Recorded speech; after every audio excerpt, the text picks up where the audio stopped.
राधे राधे। तो आज हम लोग पढ़ने वाले हैं क्लास 10, ठीक है, बीएससीबी का क्लास 10 यानी बिहार बोर्ड का क्लास 10 का जो चौथा एक तरीके से चैप्टर का जो शीर्षक है वो क्या है, संस्कृत साहित्य लेखिका। और इसी चैप्टर को आज अच्छे तरीके से हम लोग पढ़ेंगे, बहुत ही अच्छे तरीके से पढ़ेंगे। देखिए संस्कृत साहित्य लेखिका, सुनिए अच्छे से, संस्कृत साहित्य लेखिका। देखिए नाम सुनने से ही आता होगा कि इसमें किस चीज के बारे में चर्चा होगा। तो साहित्य मतलब जो एक तरीके से हमारा जो संस्कृत का एक तरीके से बोल सकते हैं उसमें दोनों चीज आ जाएंगे, गद्य और पद्य भी आ जाएंगे, है ना। तो जो साहित्य है ना, एक तरीके से बोल सकते हैं जो लिटरेचर है, क्या है, जो संस्कृत लिटरेचर है जिसको एक तरीके से विलुप्त कर दिया गया है ना, यानी कि संस्कृत बहुत हार्ड है, उसके बदले में जो मन में आए सब लिया, लेकिन संस्कृत को मत लाओ, संस्कृत को मत सीखो, है ना। तो मेरा कुछ एक तरीके से बोल सकते हैं कोशिश है कि आप लोग के माइंड से जो संस्कृत हट गया है उसको फिर से पुनः स्थापित करें। ध्यान से समझिएगा बच्चे लोग। देखिए संस्कृत साहित्य लेखिका, लेखिका मतलब समझ गया है ना, इन द सेंस जो इसमें किसका सबसे ज्यादा एक तरीके से बोल सकते हैं प्रायोरिटी देंगे हम लोग, लेखिका का। एक होता है लेखक, एक होता है लेखिका। तो लेखिका का ही एक तरीके से बोल सकते हैं फेमिनाइन, फेमिनाइन क्या हो जाएगा, लेखिका, है ना, लेखक का लेखिका। तो देखिए संस्कृत साहित्य लेखिका, ठीक है, इसके बारे में बहुत ही अच्छे तरीके से आज हम विवेचना करेंगे, ठीक है, और बहुत ही प्रिस्क्राइब्ड वे में, या बोल सकते हैं ब्रीफली, या बोल सकते हैं एकदम एक्सप्लेन फॉर्म में, ठीक है, बहुत ही अच्छे तरीके से कवर करेंगे। देखिए संस्कृत साहित्य लेखिका में ध्यान से समझिएगा, एक तरीके से मान के समझिए, अगर कोई एक तरीके से डब्बा है कोई चीज का, यानी कि किसी भी चीज का अगर डब्बा है तो उस डब्बा अगर बना होगा, तो मान लो एग्जांपल चॉकलेट का डब्बा होगा तो चॉकलेट भरोगे, है ना, यानी कि जो चीज का अगर वो चीज है बना हुआ तो उसमें वही सामान रखोगे। तो संस्कृत साहित्य लेखिका में कौन दो ऐसा चीज है जो संस्कृत साहित्य लेखिका तो कोई एक तरीके से भरा पूरा हुआ लगता है, तो वो एक कवि और एक है शास्त्र निर्माता।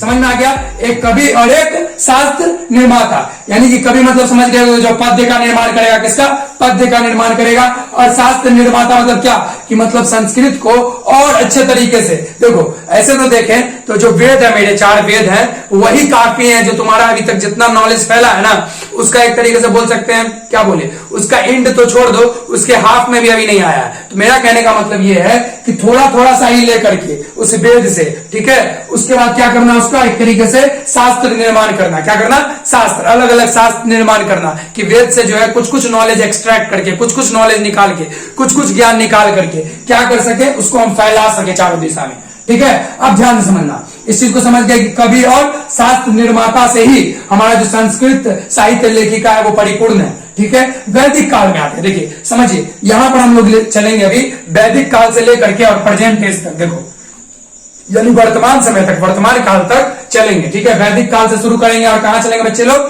वर्तमान काल तक समझेंगे कि अभी तक जो एक तरीके से वैदिक काल से लेकर अभी तक, यानी संस्कृत साहित्य लेखिका का एक तरीके से थोड़ा सा बोल सकते हैं, एक तरीके से फ्लैश जैसे चलाते हो ना, थोड़ा सा ग्लांस, एक झलक देखेंगे। वैसे अगर इसको पढ़े तो सिंपल सी बात है, तुम्हारा लाइफ निकल सकता है, लेकिन तुम समझो डायरेक्ट की 10th क्लास में जितना जरूरत है बिहार बोर्ड वाले को, उतना ही अभी पढ़ाएंगे। देखो समझो अच्छे से, देखो अच्छे से समझना, वैदिक काल में जो क्रिएशन हुआ और जो उसका कंजर्वेशन हुआ, यानी इसका शुरुआत कहां से होता है, यानी कि संस्कृत साहित्य लेखिका का शुरुआत कहां से होता है, जो वैदिक काल था बच्चा लोग। तो वैदिक काल में वेद तो भैया सिंपल सी बात है, हमारा जो स्क्रिप्चर्स लिटरेचर है वो तो एक तरीके से बोल सकते हैं अपने आप में परिपूर्ण है। तो फिर इसका जरूरत क्या है पड़ा, फिर उसको कहा है इसे लिखना पड़ा। देखो बहुत ही जटिल तरीके से लिखा हुआ था, क्या लिखा हुआ था बच्चा लोग, जो हमारा वेद था, पुराण था, वो बहुत ही जटिल तरीके से लिखा हुआ था। तो उसको हम तक पहुंचाने के लिए जो एक तरीके से बोल सकते हैं कवि है और जो शास्त्र निर्माता है, उसको बहुत सिंपलेस्ट फॉर्म में लाते गए और इतना ला दिए कि हम लोग के घर घर तक एक तरीके से बोल सकते हैं चंपू काव्य हो गया,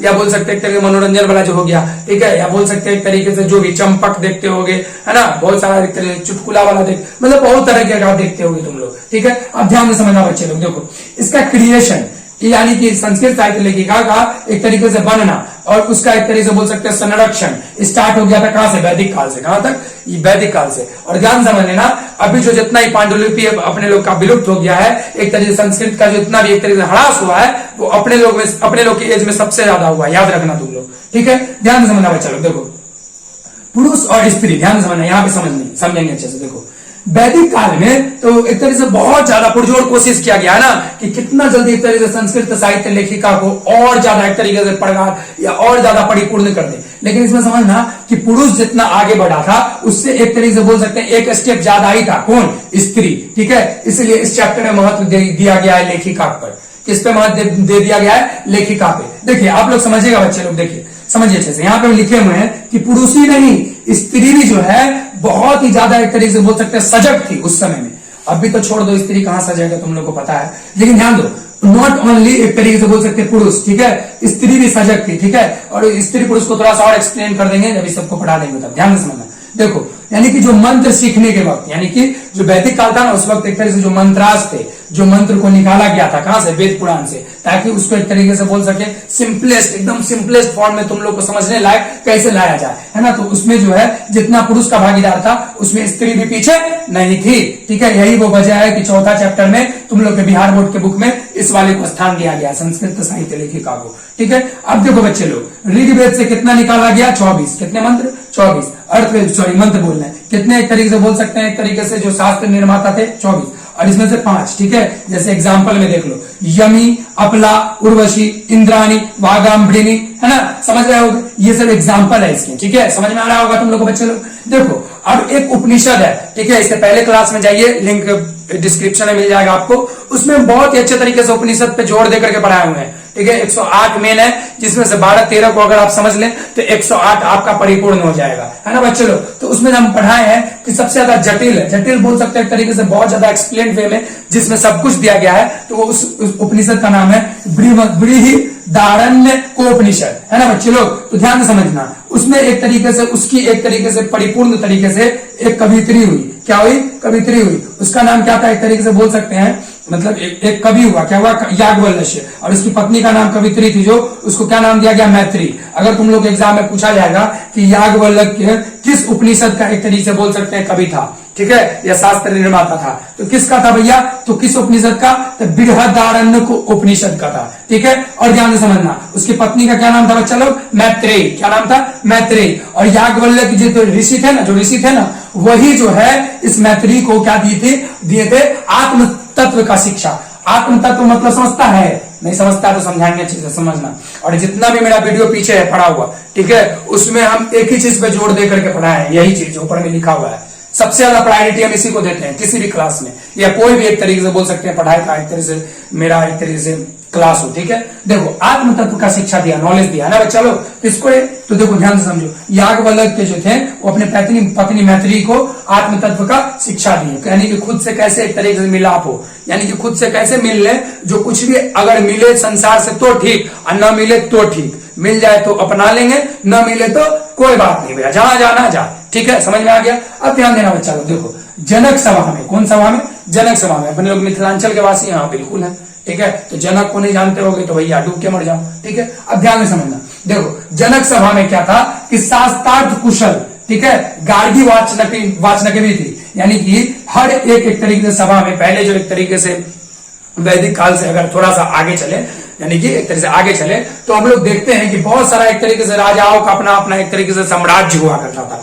तो उसमें भैया सिंपल सी बात है, अगर ध्यान से समझो, उसमें अगर ईमान धर्म वाले नहीं रहेंगे, जैसे एग्जांपल ले लो कि मुस्लिम में अगर मान लो मौलवी नहीं रहेगा, अगर हम ले लो हिंदू में पंडित नहीं रहेगा, उस समय में मान लो कि शास्त्रार्थ करने वाले, है ना, धर्म को जीवित रखने वाले हर एक मनुष्य में अगर शास्त्रार्थ कुशल, अगर एक तरीके से बोल सकते हैं लेखिका या लेखक नहीं रहे, तो क्या वो एक तरीके से साम्राज्य परिपूर्ण हो सकता? नहीं हो सकता। तो इसलिए उस समय में जनक सभा में बच्चा लोग, यानी कि गार्गी वाचनक भी, ठीक है, नाम था उसका, वही रहा करती थी, ठीक है बच्चे लोग। अब ध्यान से समझना, महाभारत रामायण सबका चीज का नाम सुनते होगे, ठीक है। तो महाभारत में एक तरीके से बोल सकते हैं, ध्यान से समझना, कोई भी चीज एक तरीके से अगर तुमको सीखना है, जैसे कि यहाँ पे देखे कि याज्ञवल्क्य अपने पत्नी को आत्म तत्व का शिक्षा दी, तो मान लो मेरा शादी होगा, तुम्हारा शादी होगा, दुनिया में सबका शादी होगा, ठीक है। तो तुम्हारी जो भी अर्धांगिनी आएगी बच्चे लोग, या एक तरीके से बोल सकते हैं जो भी तुम पढ़ाने चलोगे, अगर तुम शिक्षक हो, किसी को अगर पढ़ाने चलोगे बच्चे लोग, तो एक चीज ध्यान रख लेना बच्चा लोग कि उसको जब तुम सिखाओगे, जब तुम सिखाओगे तो नॉलेज तो तुम वेद से ही लोगे।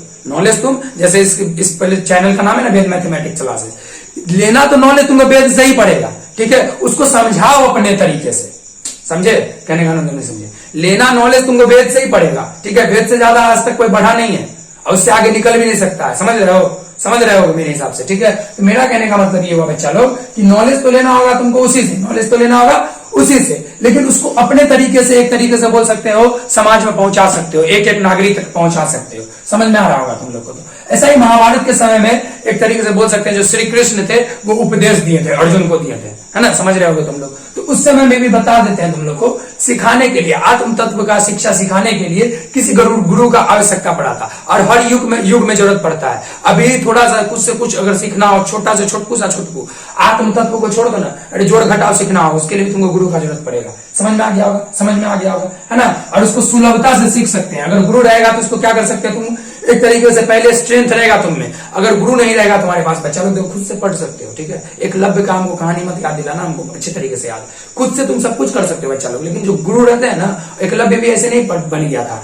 वो भी गुरु का एक तरीके से बोल सकते हैं, मिट्टी का एक तरह से मूर्त बना करके उसके सामने प्रैक्टिस करता था, है ना बच्चा लोग। तो कहने का मतलब गुरु बहुत ही आवश्यक है, ठीक है। अब ध्यान से समझना, देखो अब यहाँ पे एक तरीके से श्लोक आता है कि नील कमल, जो नील कमल है ना, एक तरह से कवित्री बोल सकते हैं, लेखिका का ही नाम है, ठीक है। उसका जो एक तरीके से बोल सकते हैं पत्ता, ठीक है, लीफ यानी कि पत्ता, श्यामली एक तरह से बोल सकते हैं श्यामली कलर का, ठीक है। विजयंका नॉट नोन, है ना। दंडी कवि, सबसे गोरी सरस्वती को कहा दिया, ध्यान समझना, इसको अच्छे समझना। विजयंका नाम एक लेखिका थी, समझ में आ गया उस समय में, किस समय में, महाभारत के समय में, ठीक है। समझ में आ रहा है, समझ में आ रहा है। उसका एक तरीके से बोल सकते कंपैरिजन किया गया नीलकमल से, किससे, नीलकमल से, कि उस समय में एक तरीके से बोल सकते हैं, यहाँ पे रंग भेद को समझना, यहाँ पे सरस्वती का भी इंसल्ट नहीं हो रहा है, न विजयांका का इंसल्ट हो रहा है, यहाँ पे समझना अच्छे से समझना, यहाँ पे किसका बात किया जा रहा है कि भैया गोरा और श्यामला से कुछ नहीं होता, गोरा और श्यामला से कुछ नहीं होता है, ठीक है। देखो नॉलेज था, क्या था बच्चा, ज्ञान था। यानी सरस्वती भी एक तरीके से अपने में परिपूर्ण थी, जो अपने लोग बोलते हैं ना सरस्वती माता का पूजा करो, तो ध्यान से समझना, उस समय विजयांका भी कम नहीं थी, विजयांका भी कम नहीं थी, इसलिए उसका कंपैरिजन कर दिया गया यहाँ सरस्वती से। तो बोला गया कि नील कमल के समान श्यामली लड़की जो विजयांका थी, उसको न जानते हुए जो दंडी कवि थे उस समय के, बेकार में सरस्वती को जो है एक तरीके से गोरा कह दिया। इसका मतलब समझे, इसका मतलब समझे, यानी कि न विजयांका का इंसल्ट हो रहा है, न सरस्वती का इंसल्ट हो रहा है, यहाँ पे इंसल्ट हो रहा है तुम्हारे सोच का, कि भैया ध्यान से समझो कि ज्ञान जो है सिर्फ एक ही का नहीं है, ज्ञान सिर्फ एक ही का नहीं है, ठीक है। सब ज्ञान अर्जित कर सकता है, कोई दिक्कत नहीं, ध्यान समझना। यानी 8वीं सदी का बात है, जो विजयांका थी ना बच्चा लोग, जो विजयांका थी ना बच्चा लोग, उसका कंपैरिजन किया गया सरस्वती से, ठीक है। और जो 8वीं शताब्दी में ध्यान से समझना, चालुक्य वंश, क्या था बच्चा, चालुक्य वंश। तुम लोग को अच्छे से पढ़ाएंगे सर, हो सकते हैं मेरे मैथमेटिक्स सर के जो ऑनर है, ठीक है, जो पढ़ाएंगे सुनील सर तुम लोग को, तो अच्छे से पढ़ना। देखो चालुक्य वंश की जो रानी थी, है ना, विजय भट्टारिका, वही विजयांका है, वही विजयांका है। चालुक्य वंश की जो रानी थी, ठीक है ना, विजय भट्टारिका, उसी का नाम विजयांका है। कोई दिक्कत नहीं, कोई दिक्कत नहीं, हम ऐसे नोट्स बना दिए कि तुम लोगों को प्रॉब्लम भी नहीं हो सकता। देखो अब दक्षिण भारत में आ जाते हैं, अभी तो अभी चल रहे थे हम थोड़ा सा उत्तर भारत में, उत्तर भारतीय की ओर है ना, अब थोड़ा दक्षिण की ओर लौटते हैं। दक्षिण मतलब समझता है ना बच्चा, देखो दक्षिण मतलब समझता है ना, जैसे ये मेरा भारत है ना रे, जैसे मेरा भारत है ना, एग्जाम्पल ले लो, ये मेरा भारत है ना, है ना, भारत मेरा, ठीक है। तो ये क्या हो गया, ये इसका नॉर्थ साइड हो गया, ये होगा साउथ साइड। तो अब हम चलेंगे दक्षिण की ओर, कहां चलेंगे बच्चा लोग, दक्षिण की ओर। ये दिखा भी नहीं होगा, खैर कोई बात नहीं। देखो दक्षिण भारत लेखिका, समझना अच्छे से। अब दक्षिण भारत में जो लेखिका थी उसके बारे में जल्दी से पढ़ लेते हैं, ठीक है, ध्यान से समझना। देखो वो किसके लिए मशहूर थी, स्पष्ट पद्यों के लिए। देखो एक होता है गद्य और एक होता है पद्य, एक होता है लेखक में एक तरह से बोल सकते हैं साहित्य में गद्य पद और एक गद्य पद होता है, ठीक है। यानी कि तुम लोग भी देखे होगे 10th क्लास में आईसी में देखे होगे कि एक तो देखोगे पोएट्री सेक्शन रहेगा, कौन सेक्शन, पोएट्री, यानी कि कवि उभी वाला, है ना, पोएट, कवि एक तरह से कविता उविता वाला रहेगा, और एक रहेगा कहानी वाला। तो जो कहानी वाला रहेगा ना उसी को गद्य बोलते हैं, और जो कविता वाला रहेगा ना उसी को पद्य बोलते हैं। कोई दिक्कत नहीं, कोई दिक्कत नहीं। अब ध्यान रखना, उसमें पद रहता है, क्या रहता है, उसमें पद रहता है, और उसमें क्या रहता है, समाज सब रहता है, अलंकार सब रहता है, बहुत कुछ रहता है। आगे पढ़ाएंगे हम, ग्रामर भी पढ़ाएंगे, संस्कृत ग्रामर भी उसमें अच्छे से समझना। देखो अब एग्जाम्पल समझना अच्छे से, दक्षिण भारत का जो एग्जाम्पल दे रहे हैं, इन द सेंस जो लेखिका थी, देखो शीला भट्टारिका, देव कुमारिका और राम भद्रालंबा, है ना, समझ में आ गया, समझ में आ गया। ये तीनों किसका एग्जाम्पल है बच्चा लोग, इसका एग्जाम्पल है दक्षिण भारत में जो लेखिका थी, ठीक है। अब देखो विजयनगर, ध्यान से समझना, विजयनगर में संस्कृत भाषा का संरक्षण सबसे ज्यादा हुआ। यानी उस समय में विजयनगर था, यानी विजयनगर नाम का कोई प्रांत था, उस समय में एक तरीके से संस्कृत भाषा का बहुत ज्यादा संरक्षण हुआ। क्या बच्चा, कंजर्वेशन हुआ, ठीक है। संस्कृत लिखने में जो है वहां विजयनगर की जो रानियां थी बहुत कुशल थी, ठीक है। अभी तो संस्कृत छोड़ दो, अभी की रानियां क्या चीज में कुशल है तुम लोगों को पता है। देखो संस्कृत लिखने में क्या थी बच्चा, कुशल थी रानियां, ठीक है। अब ध्यान से समझना अच्छे से, यहाँ पे समझना, अच्छे से समझना। देखो यहाँ जो विजयनगर लिखा हुआ है ये प्रांत है, ठीक है। उस प्रांत में संस्कृत भाषा को संरक्षण सबसे ज्यादा हुआ, और संस्कृत लिखने में जो वहां की रानियां थी वो बहुत कुशल थी, खत्म। अब दूसरा पॉइंट है, देखो कंपन रायन की पत्नी का नाम या रानी का नाम अगर पूछ दे तो क्या बोलेंगे? गंगा देवी। क्या बोलेंगे? गंगा देवी। ध्यान से समझना, ये जो है महाकाव्य का रचना की थी, उसका नाम क्या था? मधुरा विजयम। मधुरा विजयम। और किसके बेसिस पे? ऑन द बेसिस ऑफ विजय घटना, ठीक है। यानी अपने पति का एक तरह से जो विजय घटना था ना, उस विजय घटना को लेकर के उस समय की रानी सब सिर्फ बैठ करके खाना बनाना नहीं जानती थी। उस समय की रानी सब अगर अपने पति को एक तरह से जीतते हुए देखती थी, यानी कि अपने राज्य को बचाने के लिए देखती थी, तो अपने पति के याद में या पति के एक तरह से जीत के खुशी में संस्कृत में जो है रचना कर डालती थी। समझ रहे हो? समझ रहे हो? कितना कितना प्रेम रहा होगा, ठीक है। अब ध्यान से समझना, उसमें अलंकार नहीं था बच्चा लोग। क्या नहीं था बच्चा लोग? अलंकार नहीं था। अलंकार अच्छे से पढ़ाएंगे, ठीक है। सब चीजें इसमें कवर करना संभव नहीं है, तो अलंकार जब पढ़ाएंगे तो यानी कि इस वाले में अगर देखें कि गंगा देवी जो मधुरा विजय महाकाव्य का रचना किया, उसमें क्या नहीं था बच्चा लोग? अलंकार नहीं था, ठीक है। अलंकार का उपयोग नहीं किया गया था उसमें, ठीक है। अब 16वीं यानी कि 16वीं सेंचुरी में आ जाते हैं, ठीक है। यानी कि 16th सेंचुरी में आ जाते हैं। सेंचुरी मतलब समझता है ना तुम लोग? 100 ईयर्स को मिला है तो सेंचुरी सेंचुरी बनता है। दशक होता है 10 ईयर्स को मिला है तो 1 डिकेड होता है। 10 ईयर्स को मिला है तो 1 डिकेड होता है, एक दशक, ठीक है। अब देखो 16वीं शताब्दी में अच्युत राय की पत्नी थी या रानी बोलो, क्या था? तिरुलंबा। क्या नाम था इसका? तिरुमलांबा। तिरुमलांबा, ठीक है। ध्यान से समझना, वो कौन सा काव्य की रचना की? वरदाम्बिका परिणय नामक काव्य का रचना किया, ठीक है ना। समझ में आ रहा है? समझ में आ रहा है, ठीक है। और उसका एक तरह से बोल सकते हैं तिरुलांबा था, वरदाम्बिका परिणय नामक का किया। और उसमें एक तरह से बोल सकते हैं चंपू काव्य उसका बहुत ज्यादा फेमस क्रिएशन था, चंपू काव्य, ठीक है। कोई दिक्कत नहीं, कोई दिक्कत नहीं। अब देखो संस्कृत गद्य, देखो हम सेक्शन में बांट दिए हैं, ठीक है। तुम लोग हो सकता है स्क्रीनशॉट भी ले लो, ठीक है। हम हट जाते हैं, ठीक है।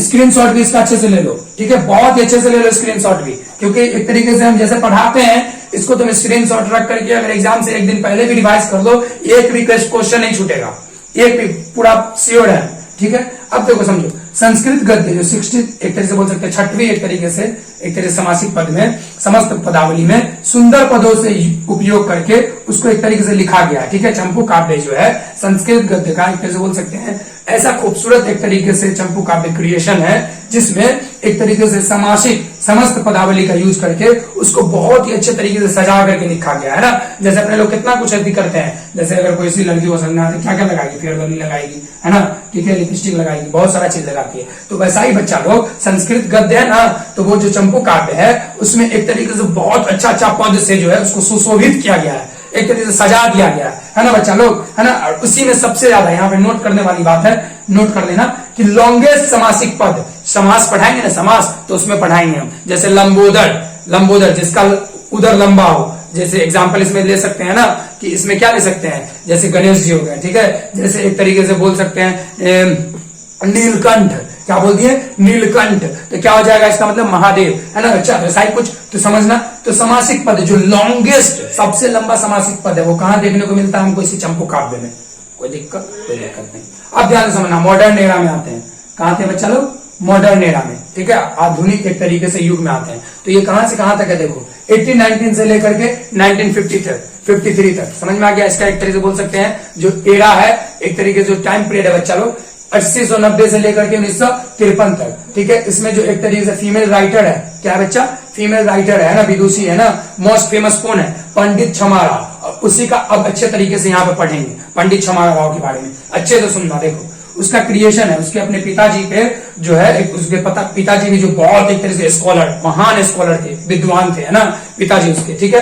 समझ में आ गया? एक तरह से बोल सकते हैं बहुत बड़े एक तरह से विद्वान थे, प्रकांड विद्वान थे, ठीक है बच्चा लोग। अब ध्यान से समझना, पंडित छमारा जो एक तरीके से किसकी एक तरह से बेटी थी? शंकर पांडुरंग की। तो जो पंडित छमारा है ना वो मॉडर्न एरा की विदुषी है और वो भी मोस्ट फेमस, बहुत ज्यादा प्रसिद्ध।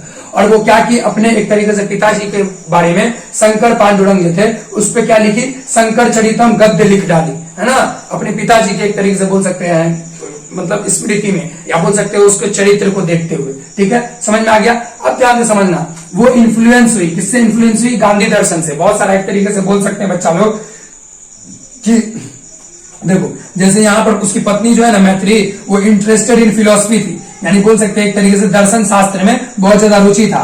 तो यहाँ पर अगर देखे पंडित छमारा जो एक तरीके से शंकर पांडुरंग की बेटी थी, ठीक है ना, तो उसके पिताजी जो बहुत बड़े विद्वान थे बच्चा लोग, तो वो भी इन्फ्लुएंस हुई यानी कि एक तरीके से बोल सकते हैं पंडित क्षमा राव भी इन्फ्लुएंस हुई। इन्फ्लुएंस मतलब एक तरीके से आकर्षित हुई, किसके तरफ एक तरीके से आकर्षित हुई बच्चा लोग, गांधी दर्शन। और उसी गांधी दर्शन का प्रभाववश वो क्या क्या लिख डाली, देखो सत्याग्रह गीता लिख डाली संस्कृत में, मीरा लहरी लिख डाली, कथा मुक्तावली लिख डाली, विचित्र परिषद यात्रा लिख डाली, ग्राम ज्योति लिख डाली, है ना।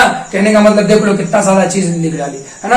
यानी उस समय में सिर्फ लड़की लोग का भी जैसे देखते हो लड़की लोग का जैसा एक्टिविटी, उस समय में देख लो कि जो संस्कृत साहित्य लेखिका थी, यानी लड़कियों का कितना योगदान है। लड़कियों क्यों बोले यार, एक तरीके से बोल सकते हैं देवी, या बोल सकते हैं एक तरीके से बोल सकते हैं एक तरीके से कितना ऑनर दिया जाए उतना कम है, ठीक है। समझ में आ रहा है तुम लोग को। यानी कि समय को सिर्फ और सिर्फ एक तरीके से गृहस्थी में ही न डाल करके वो पूरा का पूरा समय किसमें डालती थी, अपने संस्कृत साहित्य लेखिका को एक तरीके से सुदृढ़ करने में, है ना। एक तरीके से और ज्यादा एक तरीके से उसको एक तरीके से बहुत ज्यादा भरने में, ठीक है। समझ में आ रहा है। अब ध्यान से समझना, अच्छे से समझना। देखो मैनी यानी कि बहुत बहुत ज्यादा एक तरीके से जो पंडित क्षमा राव की ना गद्य लिखी और पद्य लिखी। अब देखो बच्चा लोग, देखो यानी कहने का मतलब ये थोड़ा सा एक तरीके से ग्लांस, एट अ ग्लांस थोड़ा सा झलक हम दे दिए हैं, ठीक है। अगर इसके बारे में जानना हो तो आप लोग जो है साहित्य से पढ़ सकते हैं ना, इसके बारे में बहुत चीज बोल जरूर सकते हैं, लेकिन फिर तुमको लोग को जितना जरूरत है उससे कुछ ज्यादा हो जाएगा, ठीक है। ध्यान से समझो। देखो प्रेजेंट टाइम यानी कि अभी जो वर्तमान समय बच्चा लोग उसमें समझना, उसमें कौन कौन फेमस है। अभी भी ऐसा नहीं है कि रुक गया है काम, ऐसा नहीं है कि विदुषी एक तरीके से खत्म हो गई है, ऐसा नहीं है कि ऋषि खत्म हो गया, ऐसा नहीं है कि एक तरीके से जो एक तरीके से शास्त्र निर्माता है वो एक तरह से विलुप्त हो गए है, लेकिन एक तरीके से कम तादाद में है। और जितने भी हैं उसमें जो एक तरीके से बोल सकते हैं वाकई में जो एक तरीके से समर्पण भाव होता है ना कि भैया समर्पित कर दिए अपनी जिंदगी को इसको अति करने में, यानी कि शास्त्र को परिपूर्ण, शास्त्र को खुद परिपूर्ण है, कहने का मतलब हर एक आदमी तक शास्त्र को पहुंचाने में। तो उसमें भी जो है एक तरीके से संस्कृत साहित्य लेखिका का नाम आता है, ध्यान से सुन लेना। पुष्पा दीक्षित, वनमाला भवालकर और मिथिलेश कुमारी मिश्र, है ना। ये प्रेजेंट टाइम की यानी वर्तमान समय की है ना।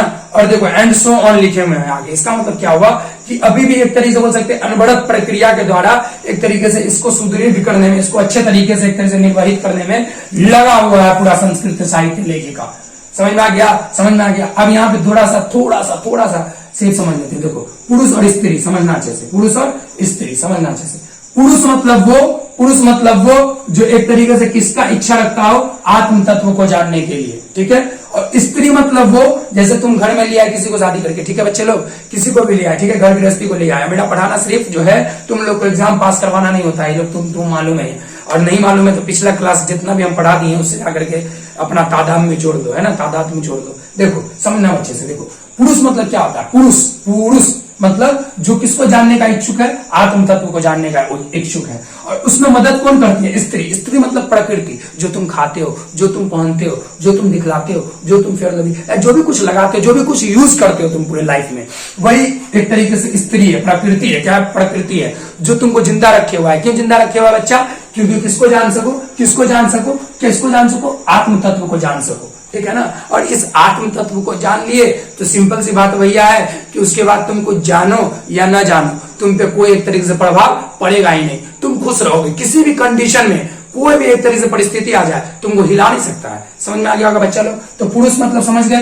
वो कि जो एक तरीके से अंदर में इच्छा हो कि भैया आत्म तत्व को जानना है। और स्त्री मतलब वो चाहे वो तुम्हारी पत्नी हो या चाहे दुनिया का जो भी चीज एक तरीके से, जैसे तुम्हारा खाना हो, पीना हो, पानी हो, जितना भी चीज, कपड़ा हो, कॉटन हो या एक तरह से ऊल हो, है ना, ऊन हो, जो भी कुछ तुम्हारी जिंदगी को बचा रहा है वो उसको किस कैटेगरी में ले आएंगे, स्त्री मतलब सिर्फ लड़की नहीं होता या एक तरीके से लेडीज नहीं होता है। स्त्री मतलब जो भी चीज तुमको जिंदा रख रहा है, किसके लिए पुरुष एक तरीके से आत्म तत्व को एक तरीके से जानने का इच्छा एक तरीके से बरकरार रख रहा है, ठीक है ना। तो कौन मदद करता है पुरुष बनाए रखने में, स्त्री। इसलिए बोला जाता है कि जो एक तरीके से गृहस्थ में है ना वो मानो कि किला के अंदर से एक तरीके से आत्म तत्व को जानने की कोशिश कर रहा है। इसका मतलब समझते हो, ध्यान समझो। जो सन्यासी होगा बहुत कम चांस है उनका भी कि वो डगमगा जाए लड़की को देख के, लेकिन ध्यान से सुन लेना कि अगर वाकई में अगर सन्यासी तुमको बनना है बच्चा लोग, या एक तरह से बोल सकते हैं आत्म तत्व की खोज में निकलना है, तो जरूरी नहीं है कि लड़की का साथ देना ही होगा। लेकिन अगर तुम शक्ति का साथ लेकर के आत्म तत्व की ओर बढ़े तब कोई माई का लाल हिला नहीं सकता। तब तुम वैसे लड़ोगे जैसे किले के अंदर से कोई सैनिक लड़ता है। तो बहुत बहुत धन्यवाद, ठीक है। आज के कक्षा में इतना ही। और हाँ, ध्यान से समझ लीजिएगा, इसको अच्छे से रिवाइज करेगा। ऐसा नहीं कि पढ़ा दिए अच्छे तरीके से तो बस आप सर जी हैं, सब कुछ है। ध्यान से समझना, अपने पे एक तरीके से पूरा भार दो, ठीक है। चलिए, तो बहुत बहुत धन्यवाद, राधे राधे, मिलते हैं फिर अगले